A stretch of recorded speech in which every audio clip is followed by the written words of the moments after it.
Amen. Good morning po sa atin pong lahat. Talagang naranasan po natin kung gaano kadakila po ang Diyos. Palakpak po ang pinagpala at nagpapasalamat po sa ating Panginoon. Parang hindi po ramdam yung pasasalamat niyo sa Panginoon. Ang hina po eh. Isa pa po.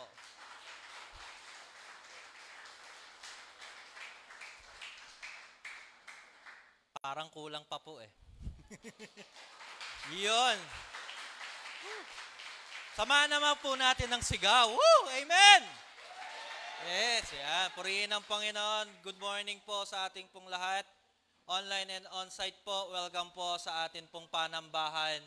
At I hope na lahat po tayo ay pinagpala na, pero pagpapalain pa po sa mga oras po na ito. Amen. Sino po ang excited po? Sino po ang gustong makaranas ng pinagpalang buhay sa Kanya?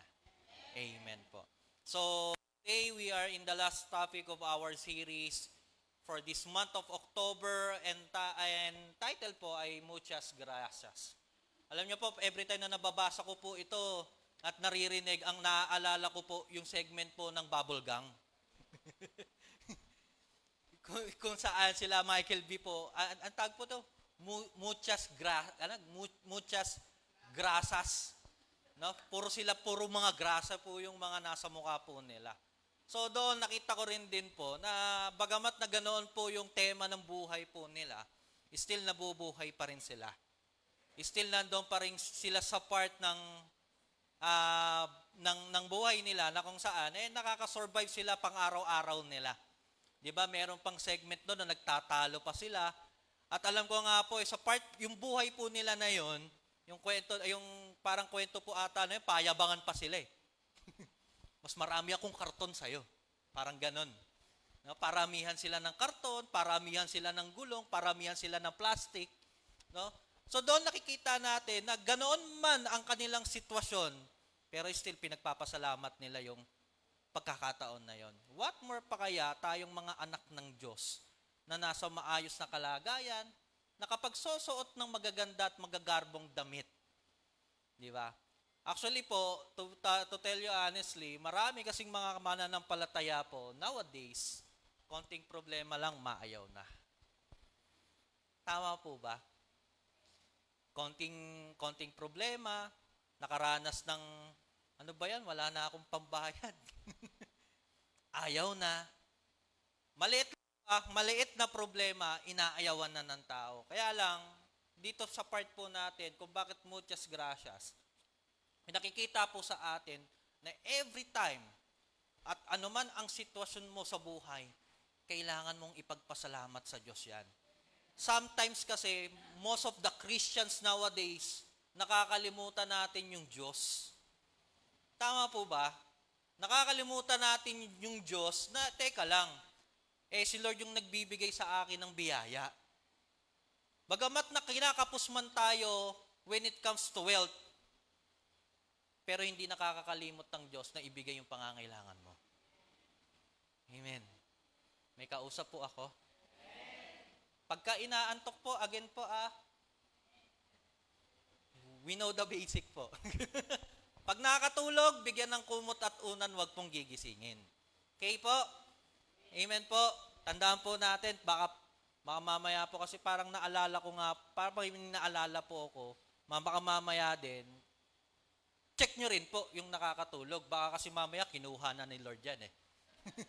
Amen po. So, once again po, good morning po sa atin pong lahat. And we straight to our point, nabubuhay tayo sa isang mundo na kung saan madaling magdala ng mga challenges sa ating buhay. Hamon man iyan or kabiguan personal. Ngunit bilang isang mananampalataya na tinatawag tayo sa isang bagay na kung saan yung pananaw natin dapat magpatuloy tayo ng pasasalamat sa Diyos. Amen po ba? Kaya nga po ang topic po natin today ay mayroon pong pinamagatang a heart of gratitude in all things. Kailangan ang puso po ng bawat isa ay mapagpasalamat sa lahat. Take note of this po, in all.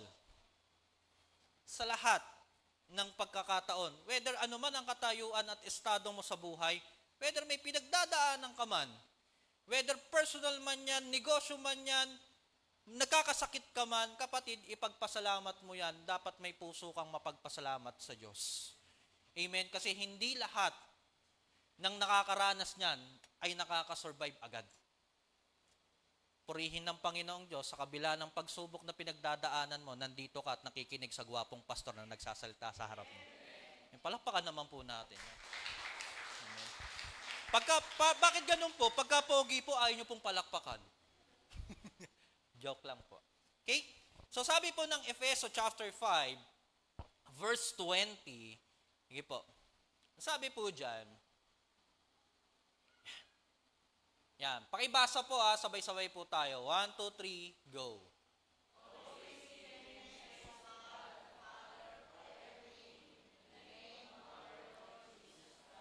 Always giving thanks to God the Father for everything. Always. Di ba kanta ng Bon Jovi yan eh? Always. May sayaw pa nga po yan. Di ba? At every time naalala ko si Pastor Mark eh. Di ba? Panahon namin yan eh. Universal motion. Tama ba? Always I wanna be with you. Ganyan. Always, kapatid. Sabi nga po doon, always giving thanks to God the Father for everything. Sa lahat ng pagkakataon. Saan po? In the name of our Lord Jesus Christ. Bigyan ko po kayo ng konting background. Bakit isinulat ni Apostle Paul etong sulat niya or etong address niya when it comes to the Ephesus Church? So, ito pong part na to, etong verses na ito, ay inihikayat po ang bawat mananampalataya na magpasalamat lagi sa lahat ng bagay. Hindi ito basta isang magandang mungkahi, pero ito po ay isang utos. Take note of this po, ito po ay isang utos na nagpapakita ng pusong nakaayon sa kalooban ng Diyos. Uulitin ko po, hindi po ito mungkahi, kundi ito po ay isang utos na nagpapakita na dapat ang puso ng mga mananampalataya ay nakaayon saan po? Kalooban po nino. May narinig po ko nyo. Hindi, Diyos po. Kalooban ng Diyos. So ngayon, ang Ephesus Church po ay isang pinakamalaki at pinakamahalagang lungsod, especially na po nung panahon po ng Roman Empire. Actually po, kung di po ako nagkakamali, ito po ay isang siglo na po or early centuries po. No? Na matatagpuan ito sa kaunlarang bayan o baybayin ng Asia Minor. Okay po? So ang Efeso po ay tahanan ng mga bantog na templo. Ito po, take note of this. Ito po yung nagiging problema po ng mga mananampalataya sa lugar po ng Efeso. Ito po ay tahanan ng bantog na templo ni Artemis. Sino po si Artemis? Ito po ay Diyos-Diyosan ng mga Greek na tao. Okay? So, sabi nga po rito, isa sa 7 kababalaghan ng sinaunang daigdig. So, the temple attracted pilgrims and tourists from all over the Roman world, which also made in a center for worship of the other Greco-Roman gods. Okay po, dahil nga po, iba yung pananaw, iba yung pananampalataya, iba rin ang kultura na itong mga to, nahihirapan ng mga mananampalatayang sumabay at mag-stand sa pananampalataya nila sa Panginoong Hesukristo. Naintindihan po ako? Kumain na ho kayo. Pagka kumain po, huwag pong matutulog po. Sabi ko nga po sa inyo. Amen? So, ito pong part na ito, nahihirapan mag-stand yung mga mananampalataya sa Efeso na kung saan, ito po ay sentro ng atraksyon or sentro na kung saan ang namamayagpag ay Diyos-Diyosan netong lugar po na ito.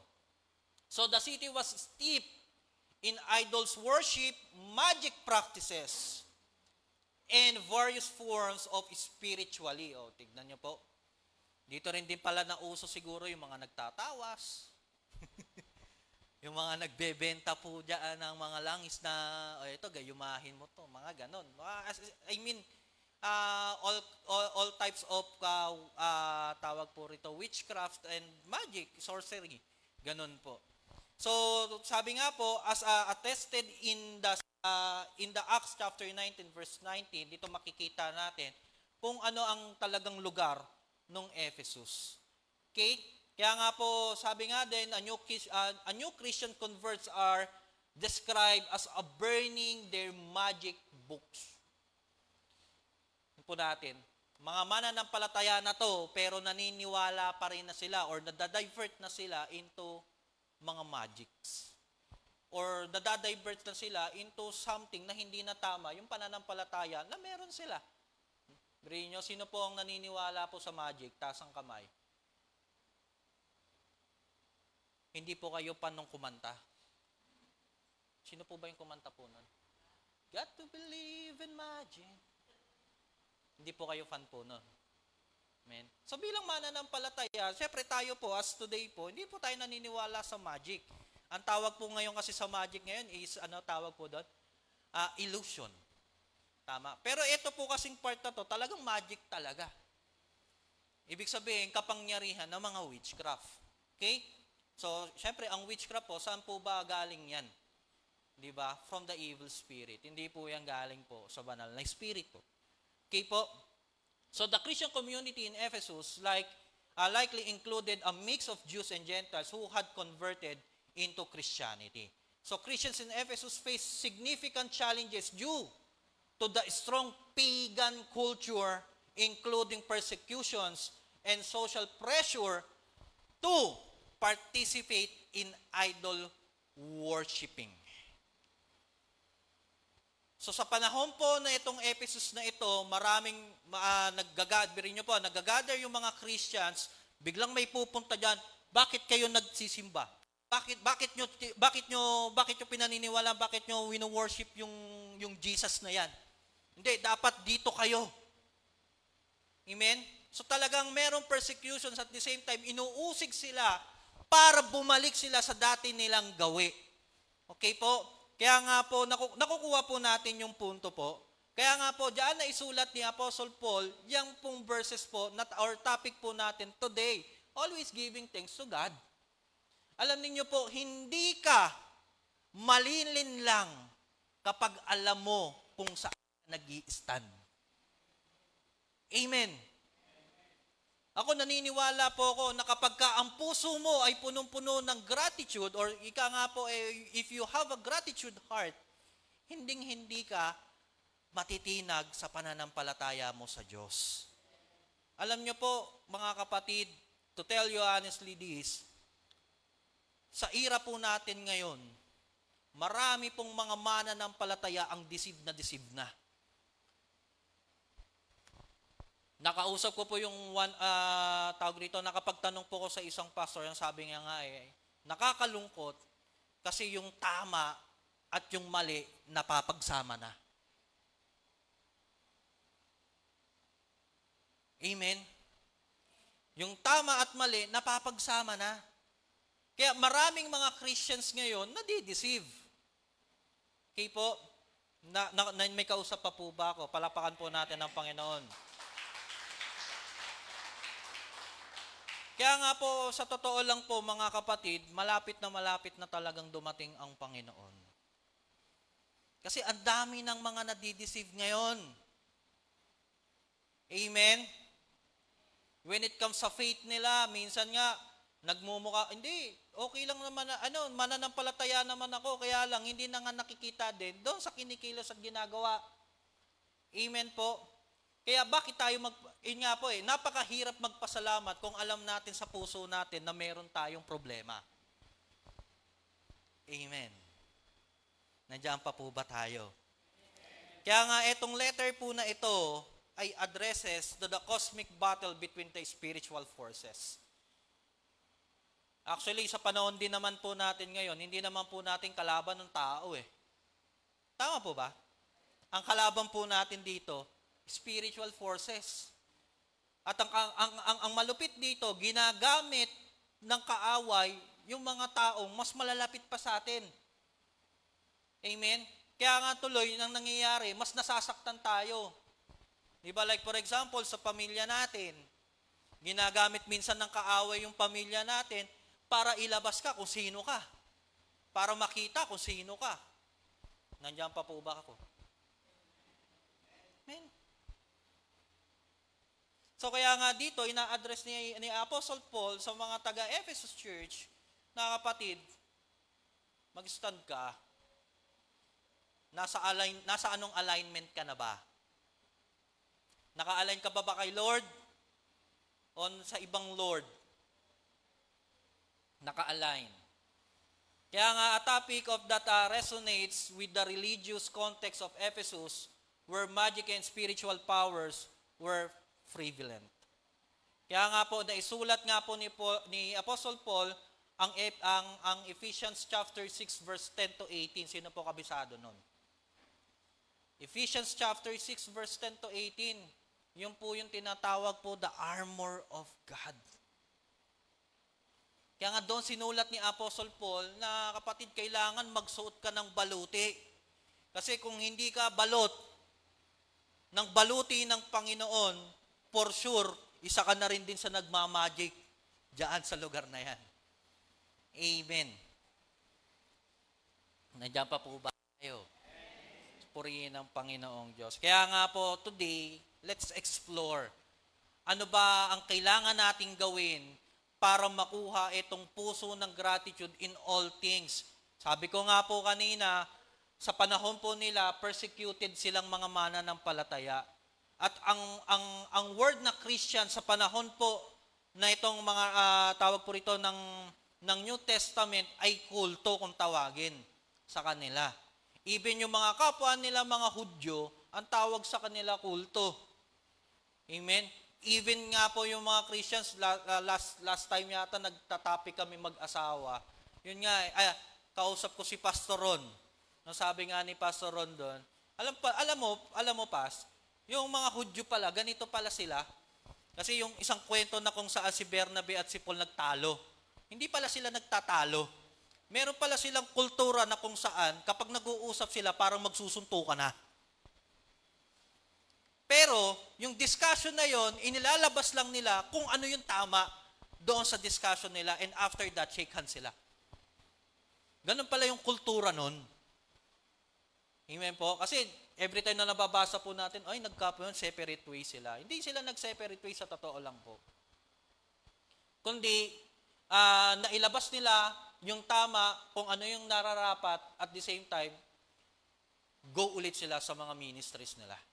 Okay po? So doon makikita po natin, sabi nga po, yung heart of gratitude na yon, na whether ano man ang pinagdadaanan mo, whether ano man ang nasa puso mo, kapatid, isa lang sasabihin ko, maipagpasalamat natin yan sa Panginoon.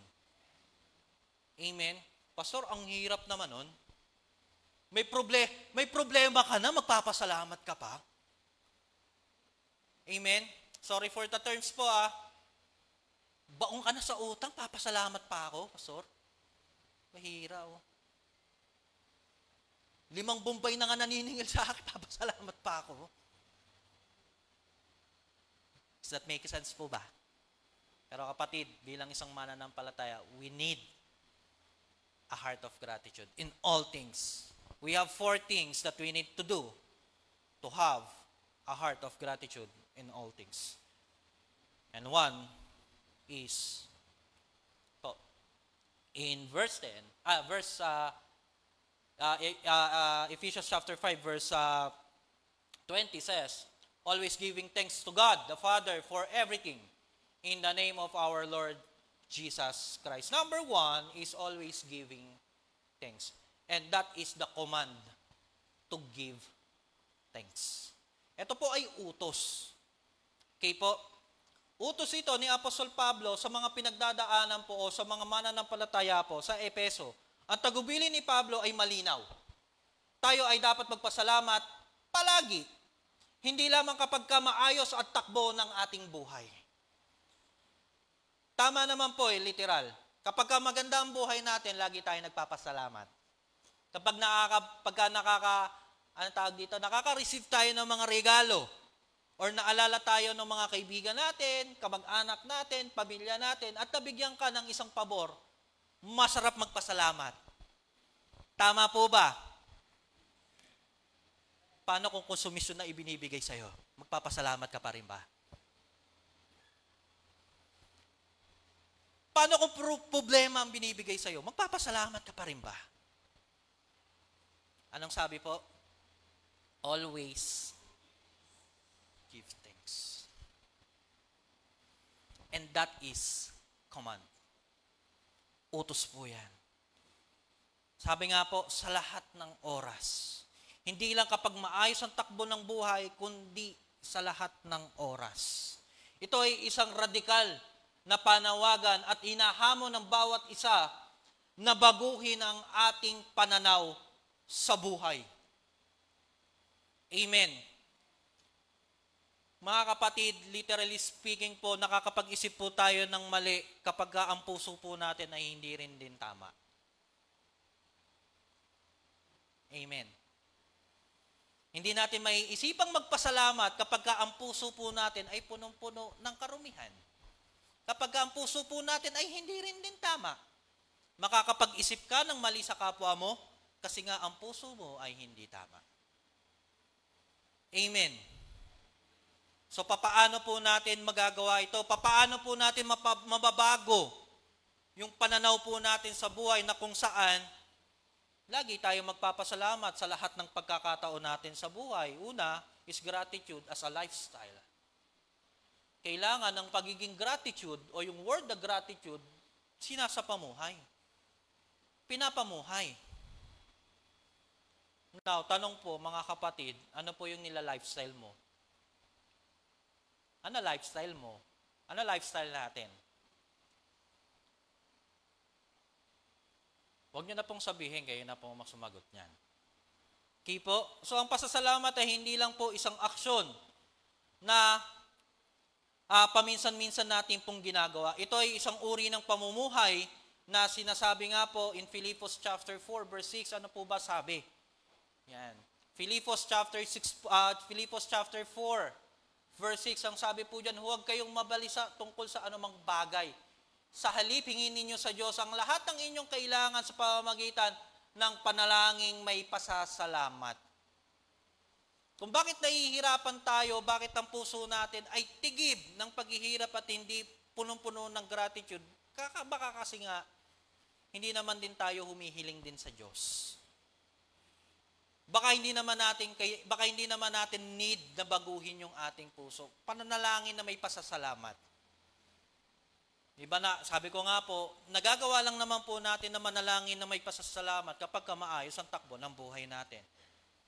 Like for example po, naghahanap ka ng trabaho. Binigyan ka ni Lord ng trabaho. Lord, thank you po sa trabaho na ito. Naging toxic yung trabaho mo. Ano ba naman to, Lord? Diba? Nagpasalamat ka sa Lord, tapos nung nagkakaroon ng problema, sisi mo kay Lord. Amen po. Saan pa po? Sa negosyo po natin, sa pinagkakakitaan natin. Inihiling po natin yang sa Lord. Amen? Pero sometimes, nakakalimutan na nga nating magpasalamat sa Lord. Minsan, ang nagiging problema, most of the Christians nowadays, mukha silang Hudyo. Amen? Huwag niyo pong tingnan yung katabi niyo, hindi po yung Hudyo. Diba? Bakit po ba Pastor, bakit Hudyo? Ano ba ugali ng Hudyo? Yun nga. Ang ugali po kasi ng Hudyo, lagi nilang iniisip sa sarili nila, hindi, pinagpala ko kasi deserve ko to. Tama po ba? Bakit nila naiisip na gano'n na deserve nila yon? Kasi nga, merong covenant talaga ang Lord, na yun ang pinangahawakan nila. Deserve ko talagang pagpalain no ngayon. Pero hindi po siya gano'n Di ba?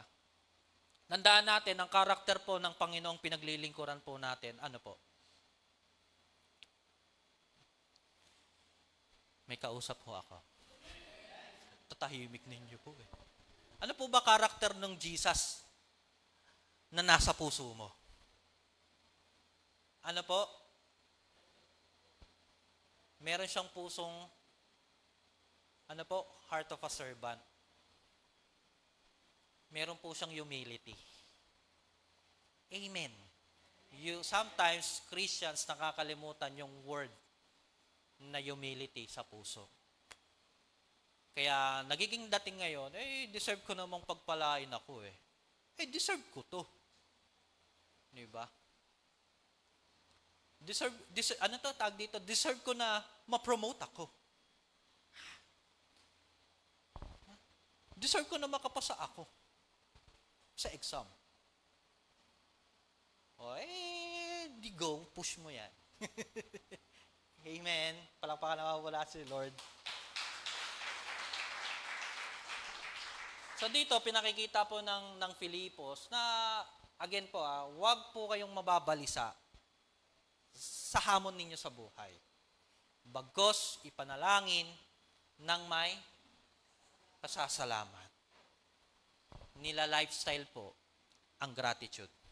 Amen? Second thing is thankfulness in every situations.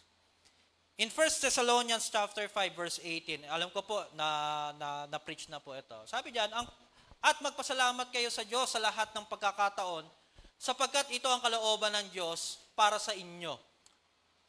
Sa inyong pakikipag-isa kay Kristo Jesus.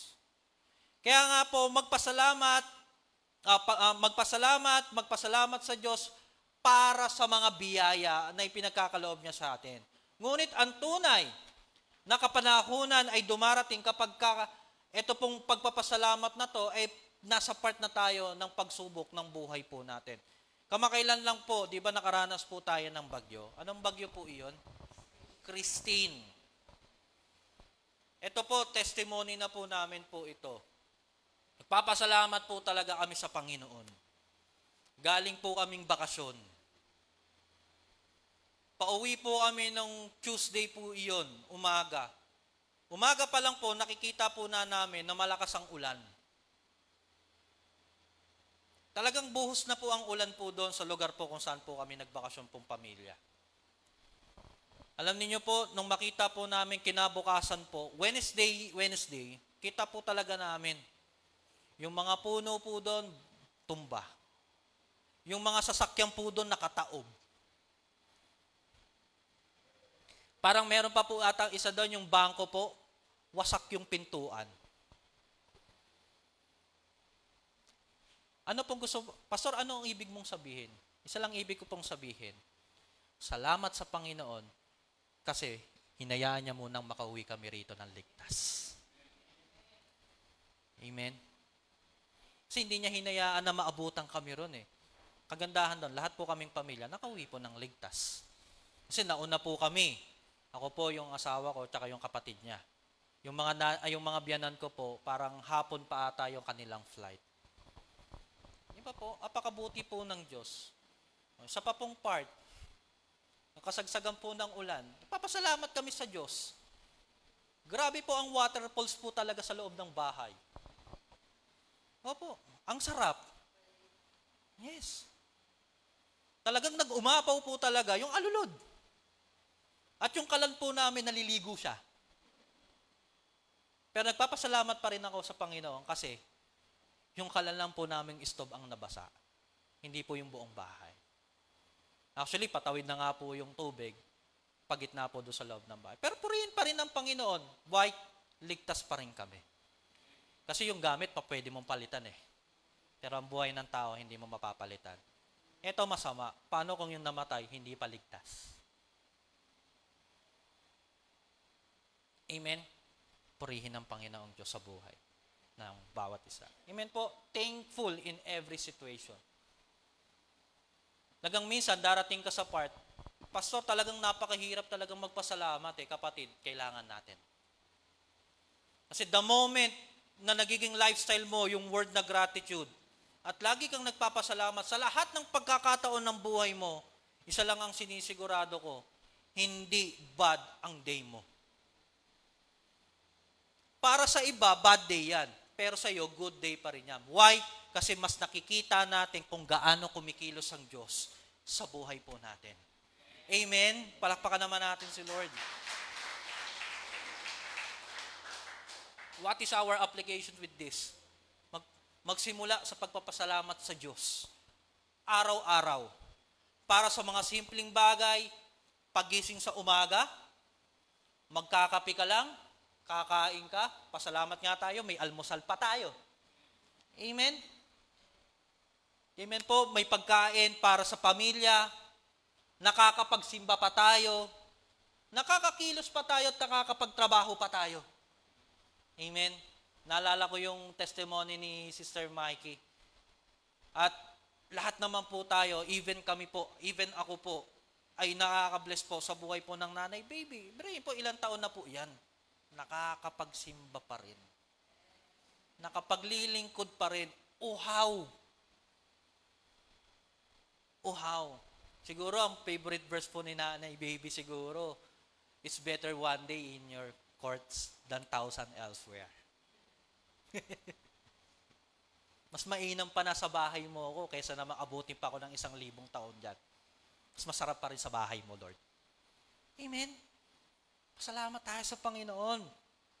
So habang sinasagawa po natin ito, maging mas madali ang magpasalamat kaysa sa kahit sa mahirap na pagkakataon, binabago ng pasasalamat ang ating pananaw at nagdudulot ito ng kagalakan.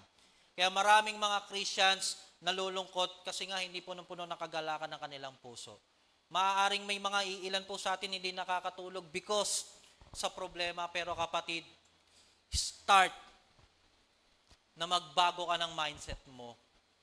Be positive.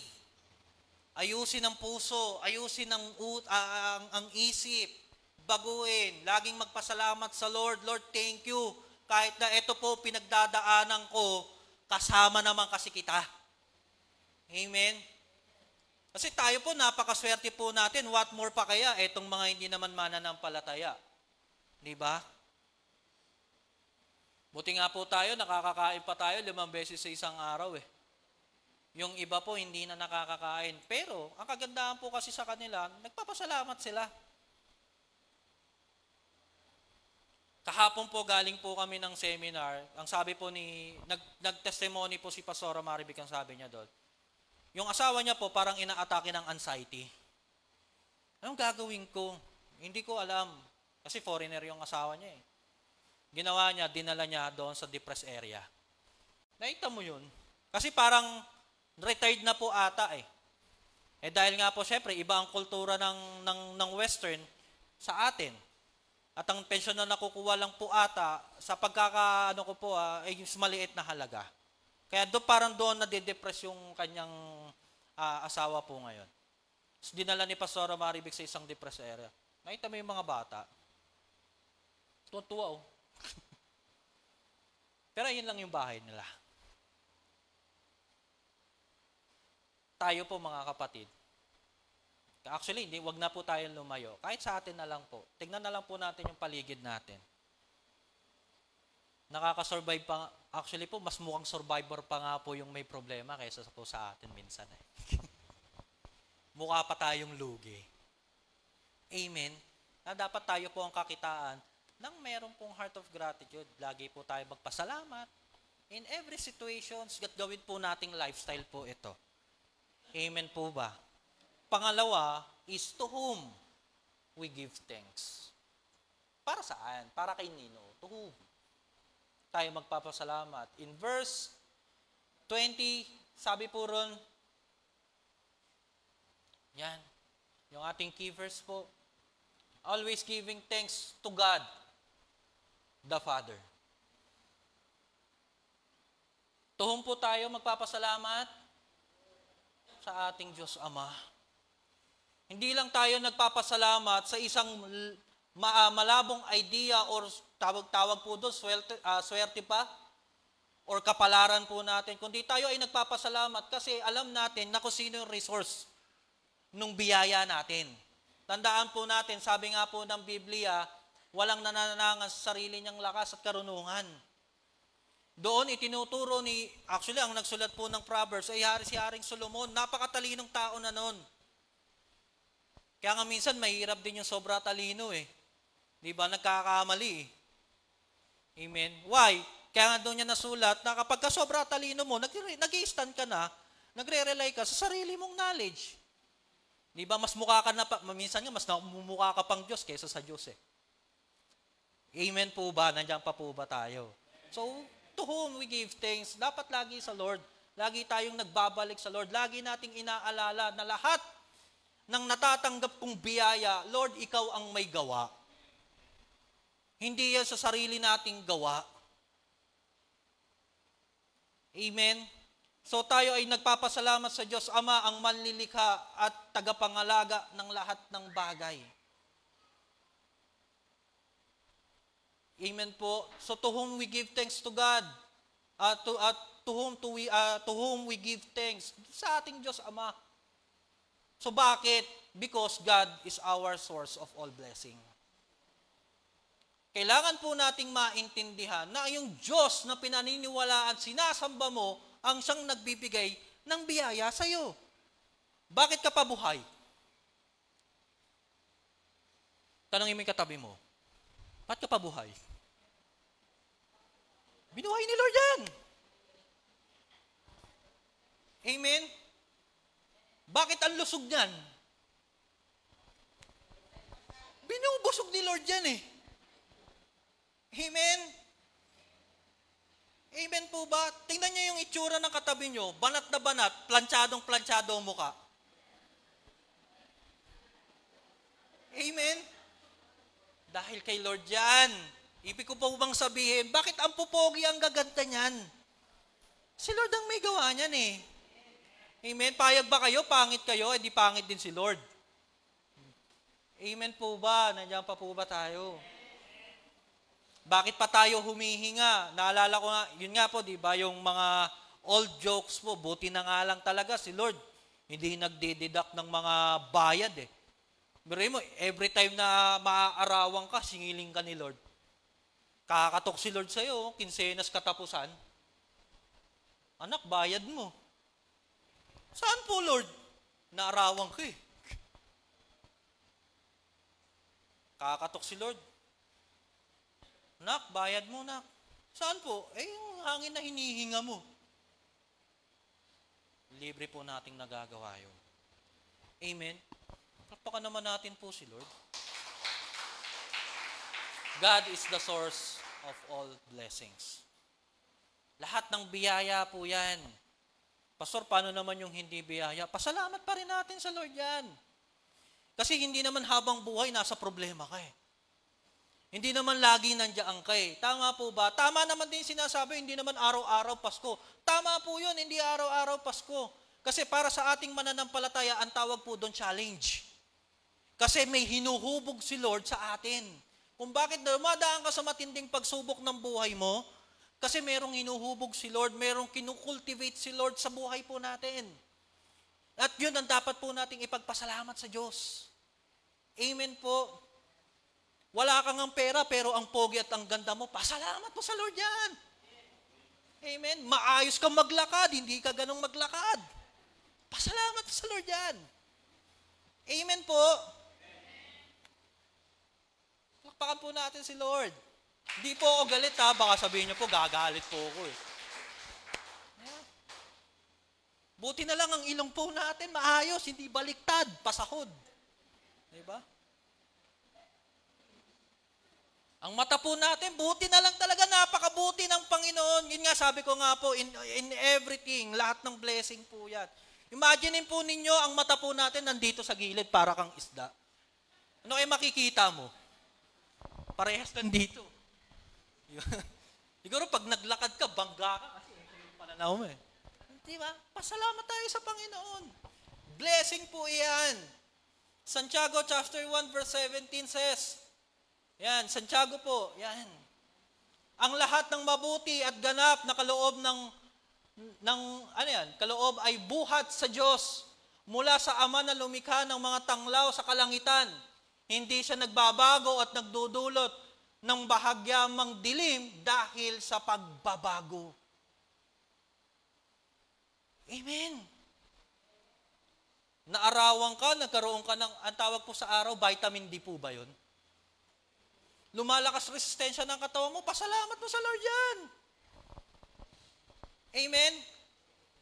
Pasalamat mo sa Lord yan, hindi. Na-delay ng katoksibay. Kasi makakapag-ipong ka pa. Amen? Pasalamat po tayo.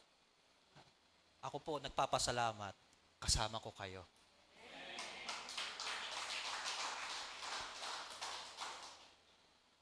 Amen? Second, acknowledge God's providence. Una, kailangan nating maintindihan na ang Diyos po natin is the source of all blessing. Pangalawa, acknowledging God's providence.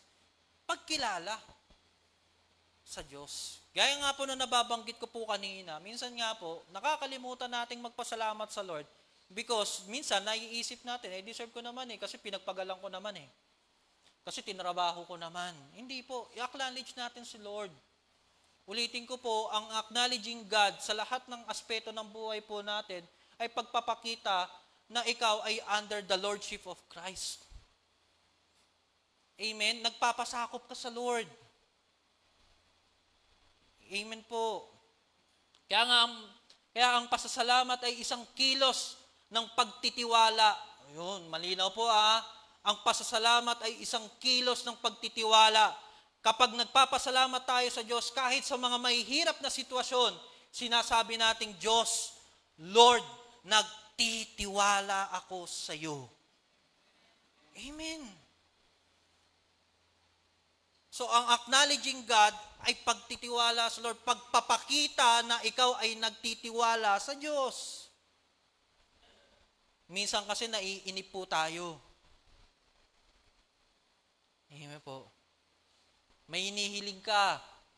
May inihiling po tayo. Sabihin natin, Lord, bigyan mo ako ng ganito, bigyan mo ako ng ganyan. Nainip ka. Talo-inip Alam niyo po, sa paghiling po natin sa Lord, isa lang po ang pinakikita ng Diyos. Yung patience mo. Kapag talo-inip ka, consequences yan. Sa umpisa, maganda. Pero later on, hindi yan magiging productive sa'yo. Amen po ba? So, ganoon po sa buhay po din natin, mga kapatid. Acknowledge po natin lagi yung providence ng Diyos sa buhay po natin. Okay? Sabi ko nga po, bakit ka pa humihinga? Providence ni Lord yan. Bakit ka pa nakakakain? Providence ni Lord yan. Amen? Bakit ka may pagsubok?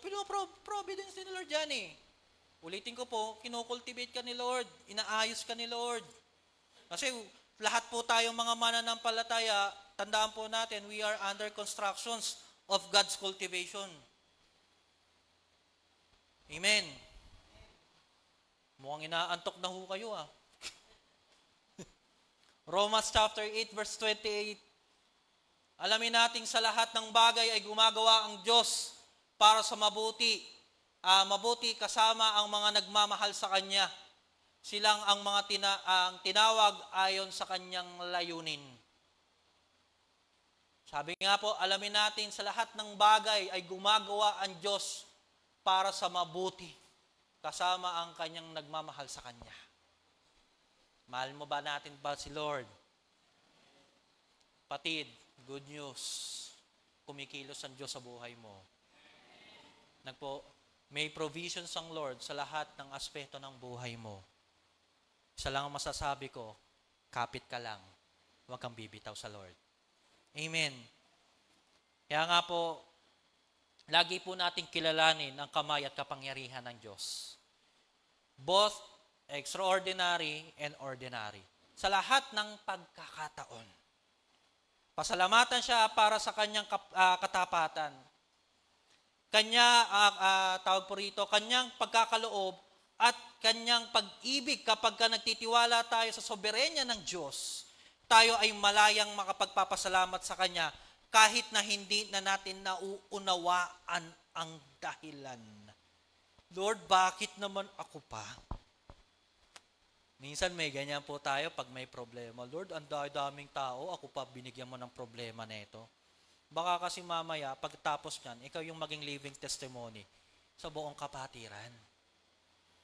Malay mo, ikaw pa yung maging maging reason para manumbalik yung iba sa pananampalataya sa Lord. Amen? Kaya po, lagi po nating kilalanin ang kapangyarihan ng Diyos sa buhay po natin. Pangatlo, for what? Number 3, for what we give thanks. Para saan? Para saan tayo magpapasalamat? In verse pa rin po, no, sa ating key verse po, ang sabi po doon, always giving thanks to God the Father for everything. This part of the verse is often the hardest for us to grasp. Tama po yun. Ang hirap naman po talagang i-grasp po ito. Sa lahat ng pagkakataon, may toyo kaya ata, pastor eh.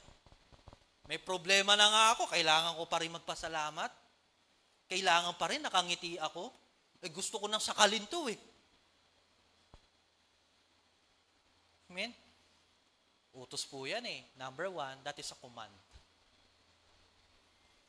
Kailangan kinikilala natin yung soberenya ng Diyos sa buhay natin. Amen? For whom? For everything. Sa lahat ng aspeto ng buhay po natin. The good, the bad, and even the ugly. O wag po niyong titingnan yung katabi niyo. Ha? Nabanggit ko yung ugly, lumingon agad kayo. Hindi po. Hindi po tao pinatutungkulan ko po rito, kundi pagkakataon, panahon sa buhay po natin. Amen. Kaya nga po, how we can possibly thank God for everything. Una is gratitude for both good and difficult situations. Ayan. Gratitude for both the good and the difficult. Romans chapter 5 verse 3 to 5, sabi po ron, hindi lamang iyan, ikinagagalak din natin ang mga kahirapang ating tinitiis dahil alam nating ito'y nagbubunga ng pagtitiyaga at ang pagtitiyaga ay nagbubunga ng mabuting pagkatao at ang mabuting pagkatao ay nagbubunga ng pag-asa.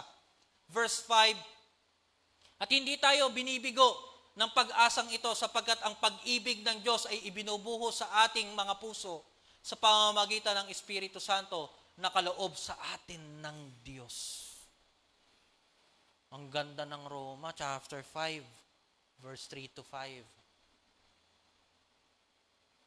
Sinasabi po rito na maaari tayong magsaya sa mga panahon ng paghihirap. Bakit? Dahil ang paghihirap ay bunga ng pagtsatsaga. Uulitin ko po, lagi pong naririnig po natin itong verse, lagi yung quote po na ito, when trouble grows, character shows. Sa panahon ng may problema ka at lumalala ang sitwasyon, sino ka? Hindi ka sinuka ha, sino ka? Pag may problema, ano ang karakter na lumalabas sa'yo? Amen? Sabi ron, bunga ng pagtyaga, karakter, at pag-asa. Ang ganda. Ganda. Biruin po natin, sa panahon na may paghihirap pala, matututo kang magtyaga, magtiis, mababago ang karakter natin, at higit sa lahat, bakit may pagbabagong karakter? Kasi may inaasahan ka. Amen. Natututo kang umasa sa Diyos na pinaglilingkuran mo. Ulitin ko, sa panahon kasi ng problema po natin, kapatid, nakakalimutan nating umasa sa Diyos. At doon nagkakaroon ng part na kung saan nagmamalaki tayo, nagiging boastful po tayo. Sa harap ng Diyos, napaglampasan ko to ng ako lang eh. Hindi ko naman kita kasama, Lord eh.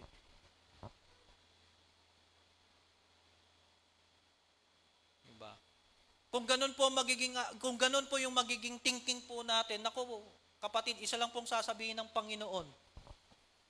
Talaga anak, sige nga, kobrahin ko utak mo. Amen. Kasi wala naman talaga tayo, wala po tayong may pagmamalaki eh. Even nga po, sa totoo lang po, even yung kaligtasan po natin, hindi naman po natin kayang ipagmalaki. Si Pablo na rin na nagsabi niyan.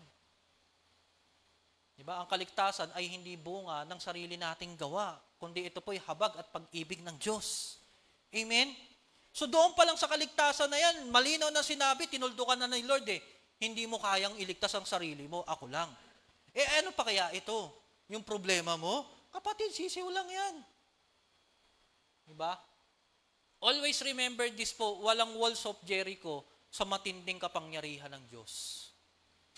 Ano man ang kinaharap mo, kahit sino man yan, kahit lahi man ni anak man yan, higante man yan ng problema, yung higante man yung pinagdadaanan mo sa buhay, kapatid, tandaan mo, umasa ka sa Diyos. Amen? Amen po ba?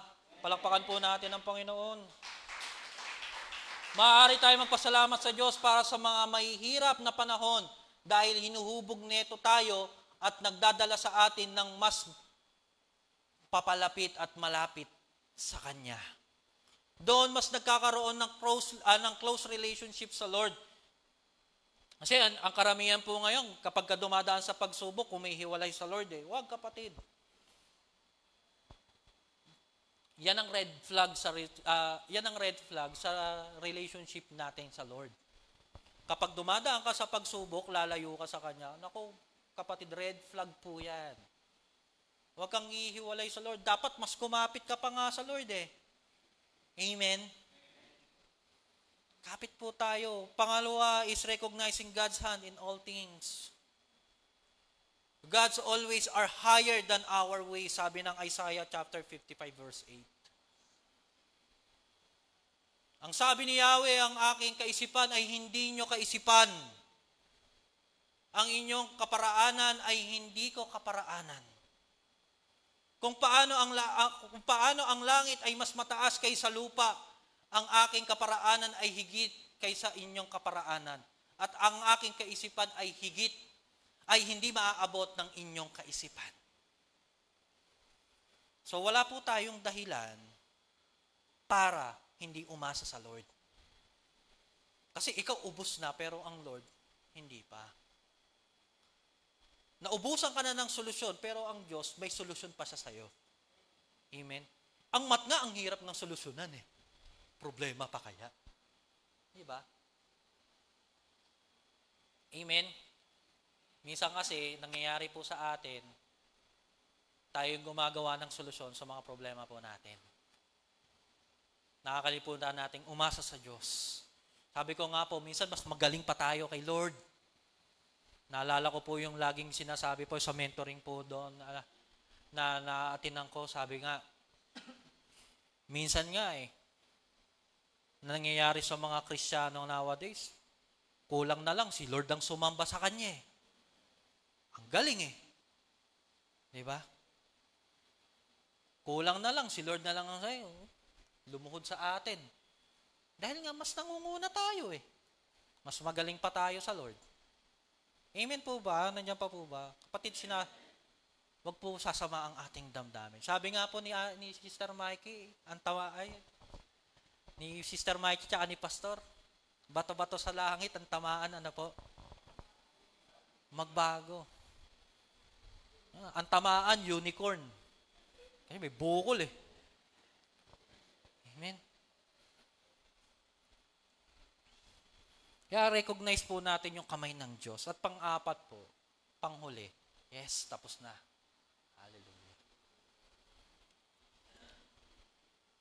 Through whom we give thanks. Para saan po tayo? So, recap muna tayo mga kapatid. 4 na bagay o mga bagay para magkaroon tayo ng heart of gratitude in all things. Una, command to give thanks. Pangalawa, to whom we give thanks. Kailangan lang natin naaalala, teka, para saan tayo? At para kay nino tayo dapat magpasalamat? To whom we give thanks, for what we give thanks. At pangatlo, through whom we give thanks. In verse 20 ng Ephesians chapter 5, ang sabi doon, in the name of our Lord Jesus Christ. Sa pamamagitan pa rin ng Panginoong Jesucristo. Our gratitude is not just an exercise of willpower. It flows from our relationship with Jesus Christ. Kaya nga po, mayroong tatlong bagay po para masabi po natin through whom, bakit natin kailangan na sa pamamagitan ng Panginoong Jesucristo makapagpasalamat tayo because Jesus is a mediator for us. Hindi naman na natin kasama ang Panginoon, tama po ba? Pero may ministry pa rin siya sa langit. Ano po? Mediator siya sa atin. Tagapamagitan. Oh, tay, kalma. Huwag mo sakalin. Huwag mo sakalin si Topper, tay. Alam nating matigas ulo niyan. Wag. Mediator. Nagpapasalamat tayo sa pamamagitan ni Kristo na nag-aayos sa atin sa Diyos. Kung wala siya, tayo ay mawawala ng direksyon. Maraming, di ba tayo po, hinalintulad po tayo, in Matthew, hinalintulad po tayo sa tupa, sa sheep. Bakit po kaya ang mga mananampalataya ay hinalintulad ng Diyos sa sheep? Sa tingin po ninyo, bakit? Ano po karakter po natin? Bakit hinalintulad tayo sa tupa? Ano po? Kausap ko siguro yung monitor. Teka, lalapitan ko. Bakit to? Ano po? Ano po? Sumusunod po ba ang tupa? Binabalian nga po eh. Ibig sabihin po, makulit. Diba? Magkaiba po kasi matigas ang ulo sa makulit. Pag makulit kasi, syempre we are in 16 something. Yes, paulit-ulit. Makulit ka. Kulit mo ah. Diba? Kapag ka makulit, binabalian. Kaya kapatid, kapag may problema ka, binalian ka ni Lord kasi may tinuturo si Lord sa'yo. Nire-retract ka lang ni Lord. Amen? Lord, aray, ang sakit ng tuhod ko ah. Parang may gout ata ako. Hindi, baka binalian ka lang ni Lord. Joke lang po joke lang po. Amen? May pagtuturo ang Lord. Okay, 1 Timothy chapter 2 verse 5 said, sapagkat iisa ang Diyos at iisa ang tagapamagitan sa Diyos at sa mga tao. Ang taong ito, walang iba kundi si Kristo Jesus. Siya ang pangunahing dahilan ng ating pasasalamat. Ang ating pasasalamat ay naipapahayag sa pamamagitan ni Kristo, ang tagapamagitan sa pagitan ng Diyos at tao. Di ba yung sa kaligtasan po natin, may bangin sa gitna? Tama po ba? Nandito yung tao, nandito yung Diyos. Tapos yung gitna, may bangin. Sino ang nagpamagitan sa atin para makapunta tayo, magkaroon ng relationship sa Lord? Ang Panginoong Yesus. Pangalawa, Jesus is the mediator. And second is in the authority of Jesus. Sa pagpapasalamat sa pangalan ng Panginoong Yesus, ay nangangahulugan na kinikilala natin ang kanyang otoridad sa ating buhay. Nangangahulugan na ito ay pagkilala na ang lahat ng meron tayo at ang lahat ng ating nararanasan ay nasa lilim ng kanyang pagkamasunurin. Amen? Tama naman po eh. Di ba ang Panginoong Jesucristo, naniniwala tayo, He is the 100% God and 100% human. Sa totoo lang po, hindi naman talaga natin deserve na iligtas tayo ng Panginoon eh. Tingnan niyo po yung katabi niyo, deserve ba yung maligtas? Yung ba't yung gano'n, yung iba, parang malupito eh. Deserve na po, Pastor.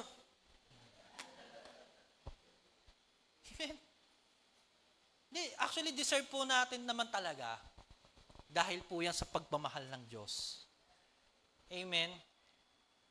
Sabi nga po, lahat po yan ay sa kanyang pagkamasunurin. Alam niyo po, kung hindi siya sumunod sa Ama, baka hindi talaga tayo ligtas. Kasi po, pwede namang sabihin ng Panginoong Jesucristo, Lord, ang ganda-ganda na ng upo ko rito eh. Tay, ganda ng upo ko rito. Sa tabi mo, babanding tayo, go-usap tayo. Di ba? Kinakantahan tayo ng mga angels. Di ba? Piglilingkuran tayo. Bakit pa ako bababa para iligtas? Sila makukulit tapos ako pa magliligtas sa kanila. Pero hindi ginawa ni Lord yun. Wala siyang word na sinabi niyang ganon. Kundi ang sabi niya lang, Opo, Ama. Di ba? Even na bago nga siya mamatay, anong sabi niya po? Lord, for this moment, I commend my spirit to you. Diba? Masunurin. Naniniwala po ako na ang church po ng The Lord Our Banner ay mga masunurin. Kasi yung Diyos na pinaglilingkuran, yung Jesus na pinaniniwalaan, masunurin. Amen? Tingnan niyo po yung katabi niyo, masunurin ba yan? Pag masunurin, purihin ang Panginoon. Diba? Kapag hindi pa rin masunurin, ay sabi, lay hands mo, Panginoon, hallelujah.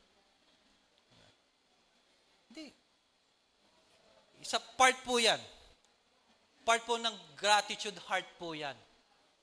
Is we need to obey because Jesus is obey the Father. Okay po? And pangatlo po, Christ's role in salvation. Higit sa lahat, nagpapasalamat tayo para sa kaloob ng kaligtasan. Sinasabi ng 2 Corinthians, o 2 Corinto, chapter 9, verse 15, salamat sa Diyos dahil sa kanyang kaloob na walang kapantay. So, salamat sa Diyos para sa kanyang hindi maipapahayag na kaloob. Ang sakripisyo ng Panginoong Jesucristo sa krus ng Kalbaryo ay ang pinakamalaking dahilan ng pagpapasalamat natin sa Diyos. Kaya nga po mga kapatid, anuman ang sitwasyon mo sa buhay, lagi mo lang tatandaan, iniligtas ka ng Panginoon. Salamat sa Diyos. Amen. Kaya nga ang ating pinakamahalagang dahilan para sa pasasalamat ay ang kaligtasang ibinigay sa atin ng Panginoon na sinasabi dyan sa 2 Corinto chapter 9 verse 15. Amen. So ulitin ko po kapatid, ano man ang sitwasyon mo sa buhay, lagi nating tatandaan magpasalamat ka sa Diyos. Buhay ka at ligtas ka. Salamat sa Panginoon kasi dapat ang kapangalan mo nakalista na sa listahan ni Satanas eh. Amen? Lord, nandiyan ba pangalan ko mo? Naku, sorry anak, wala sa listahan. Nakainino po? Akin ka. Gusto niyo po ba yon? Ang magsasalita yung mamang may sungay na may buntot. Sasabihin sa iyo, pangalan mo nandito sa listahan ko eh. Welcome. Amen? Pero hindi ginawa ni Lord yun. Ginawa ni Lord, nandun naman talaga pangalan na natin sa listahan ni Satanas eh. Kinuha niya. Hoy, teka lang. Akin to eh. Nililigtas ko to. Amen? Kaya nga, purihin ng Panginoong Diyos kasi ligtas po tayo. 4 things that we need to do to have a heart of gratitude in all things. Number 1, command to give thanks. Pangalawa is to whom we give thanks. Pangatlo, for what we give thanks. Para saan? At pangatlo, through whom we give thanks. Ang Efeso chapter 5 verse 20 ay tumatawag sa atin na mamuhay ng isang buhay na puno ng pagpapasalamat. Nagpapasalamat sa Diyos palagi para sa lahat ng bagay at sa pangalan ng ating Panginoong Jesucristo. Hindi ito laging madali. Kapatid, tandaan po natin, hindi po ito madali. Napakahirap. Ito po i-challenge sa ating pong mga mananampalataya na kapag may problema ka, ang laging bukang bibig mo, Lord, salamat pa rin. Mahirap po yun, but I challenge you, church, online and on-site, ano man ang pinagdadaanan mo, may problema ka man ngayon, naghihikahos ka man ngayon, kapatid, ang maging bukang bibig mo, laman ng isip at puso mo, salamat sa Diyos. Huwag kang lamunin ng sistema ng mundo. Kasi ang sistema ng mundo, inaangat yung sarili niya. Hindi po ganun. Hindi po yan ang turo ng Diyos sa atin. Kundi laging sa Kanya ang pasasalamat. Para sa lahat ng bagay at sa pangalan ng Panginoong Hesus, kapag bumuo tayo ng pusong mapagpasalamat, nagsisimula tayong makita ang buhay sa pamamagitan ng kailawan, ng kabutihan ng Diyos. Ibig sabihin, kapatid, mas nagiging clear sa atin yung kalooban ng Diyos sa buhay. para sa iyo. Mas nagiging malapit ka at mas nagiging puso mo ang puso ng Diyos kapag marunong kang magpasalamat. Kapag ang puso po natin ay punong-puno ng pagpapasalamat, kapatid, maniwala ka, mas dikit ka sa biyaya. May paghihirap, diba? Problema ka lang, meron akong Diyos na kayang isupply at kaya akong pauhunin ng problema ko. Amen? Kaya nga po, kahit na sa mga pinakamahihirap na sitwasyon, panahon, kapatid, lagi po nating tatandaan, make a heart of gratitude in all things.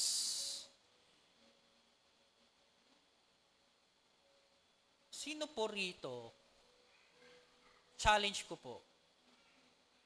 Taas po ang kamay na magpa-practice ng pusong ganito. Wala po, ayaw po ata ninyo. Practice, kapatid. Tatanungin ko po kayo next week, ha? Pastor, tatanungin po natin sila next week po kung sino po sila magpa-practice po na ito, ha? Tatanungin po namin kayo. Okay? Magagawa, kasi isang linggo po tayong pagdadaanan, tama po ba? At yung 1 week na yun, for sure, hindi magaganda sitwasyon nyo. Tingnan po natin kung mapapractice po natin ito. Amen po ba? Kahit ako po, tanongin po ninyo, ikaw, pastor, tanong ka ng tanong eh. Ikaw kaya? Yes. Mag-sharean po tayo ng application po nito. Amen po.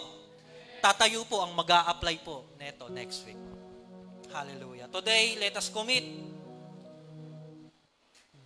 to living out the Ephesians chapter 5 verse 20 in our daily lives. Let's thank God continually, recognizing Him as the source of blessing and express our gratitude through Christ.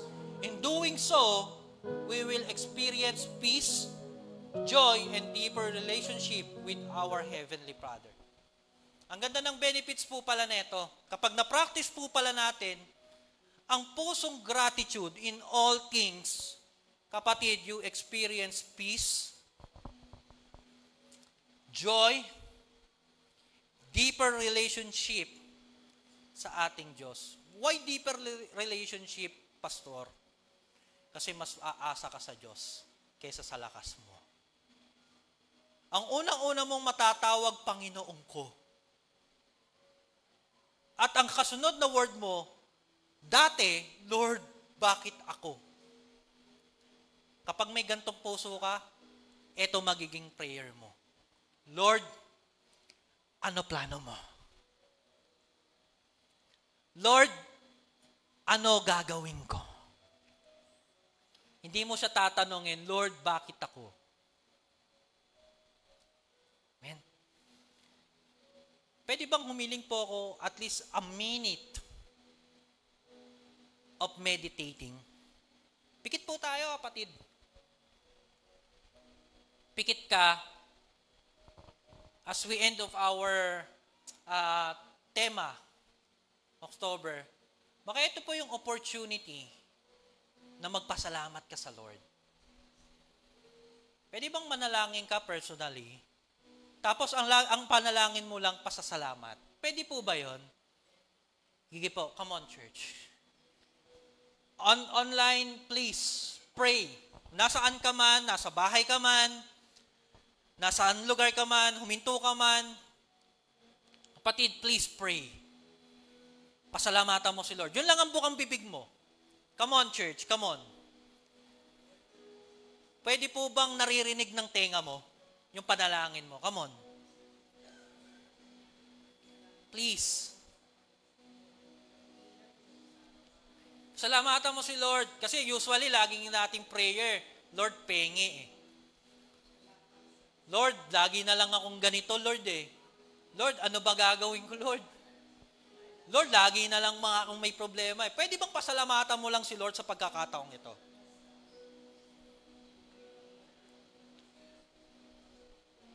Come on.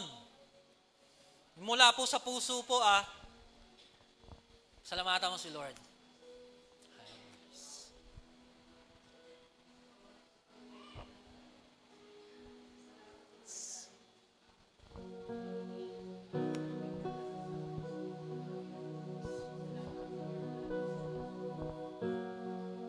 Come on, church.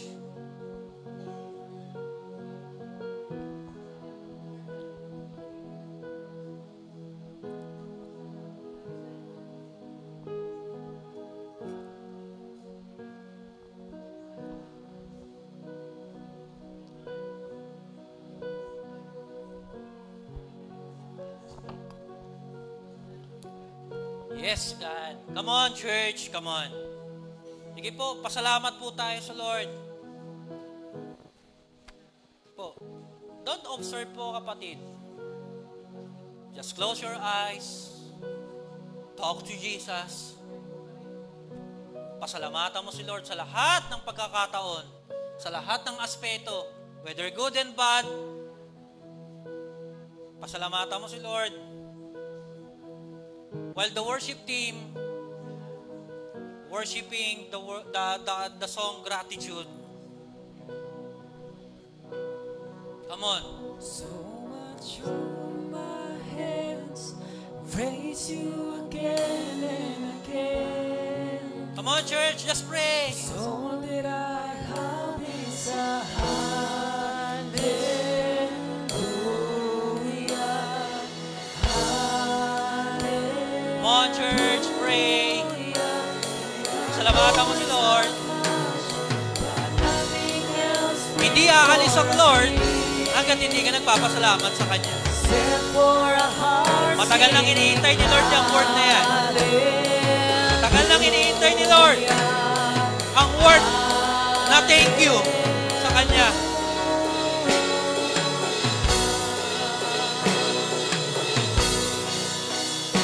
Come on, church, pray. Come on, church.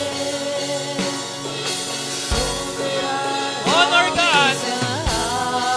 Worship God through our thanksgiving. Pasalamatan natin ang Diyos. Sambahin natin siya na may papasalamat sa Kanya. Come on, church.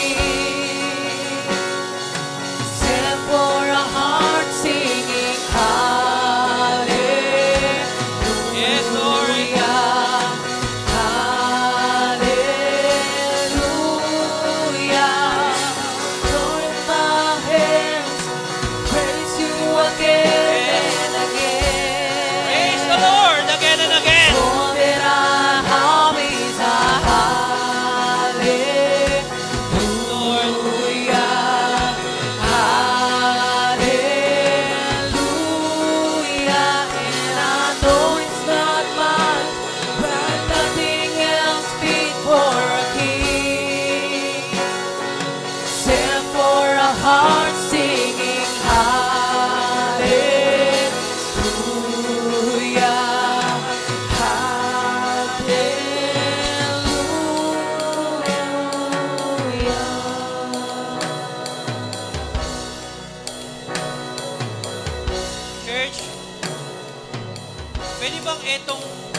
Kanta na to, pwede po bang gawin po nating panalangin po ng pasasalamat sa Diyos?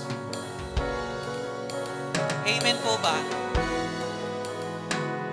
Sa ikibutura ng ating puso, kailangan lalabas po ang panalangin po ito. Amen? Come on, church. Oh, don't you get shy of me, lift up your soul. You get a lion inside of those lungs.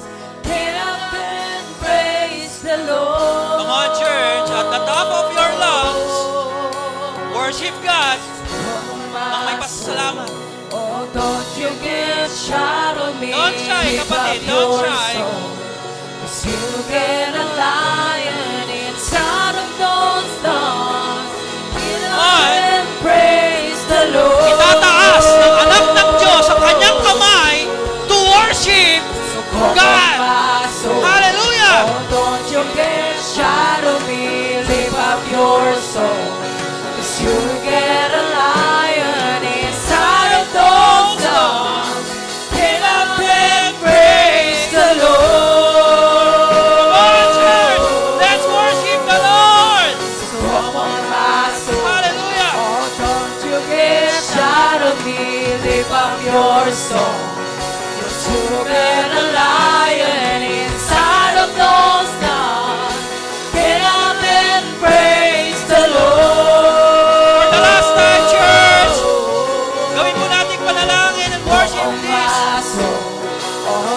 your gifts out of me, lift up your soul. 'Cause you got a lion inside of those lungs. Get up and praise the Lord.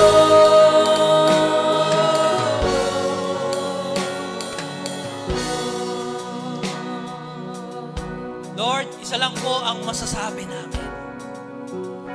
Salamat. Thank you, Lord. Sa lahat ng pinagdaanan naming sitwasyon. Sa lahat ng naranasan namin, Lord. Dumaan kami sa isang matinding pagsubok ng buhay namin. Ilang bagyo, Lord! Literal na bagyo ang dinanas namin, Lord.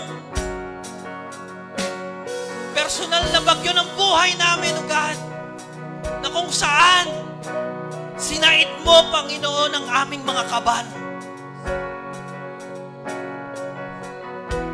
Lord, tinataas po namin ang aming mga kamay. And we all have to do is the word hallelujah. Purihin ka. May laban kami, Lord. May battle ka puso namin. May laban kami, Lord, sa mga ministries din namin. May mga battles kami, Panginoon, personal. But all we have to do is raising our hands. And we giving thanks to you. And said, all that I have is a hallelujah.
Church, please worship this song. Sabayan po natin. At the top of our lungs, please raise your hallelujah to God. Alam ang pinagdadaanan mo. Come on.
Thank you, God.